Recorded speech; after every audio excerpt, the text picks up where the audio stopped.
उत्तर प्रदेश के युवाओं को रोजगार और उन्हें सरकारी नौकरी देने के लिए प्रतिबद्ध योगी सरकार ने आज लोक भवन में मिशन रोजगार के तहत उत्तर प्रदेश पुलिस भर्ती और प्रोन्नति बोर्ड द्वारा चयनित 1148 पदों पर उप निरीक्षकों को नियुक्ति पत्र वितरित किए। इन पदों में 587 पद सहायक उप निरीक्षक लिपिक के हैं, 217 उप निरीक्षक गोपनीय के हैं, 344 सहायक उप निरीक्षक लेखा के पद शामिल हैं।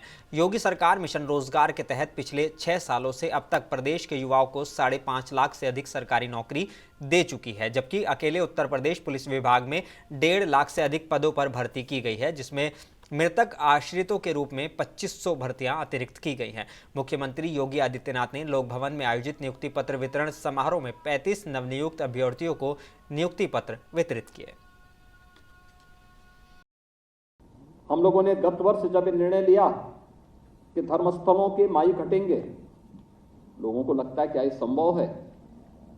और देखते ही देखते आपने देखा होगा कि मात्र 1 सप्ताह के अंदर 1,20,000 से अधिक माइक धर्मस्थल से उतर गए, स्वतः स्फूर्त भाव के साथ उतरते हुए दिखाई दिए और उत्तर प्रदेश के अंदर कहीं कोई विवाद नहीं खड़ा हुआ।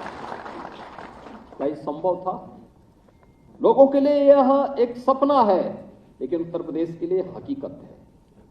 उत्तर प्रदेश की आम जनमानस ने यह परिवर्तन भी देखा है।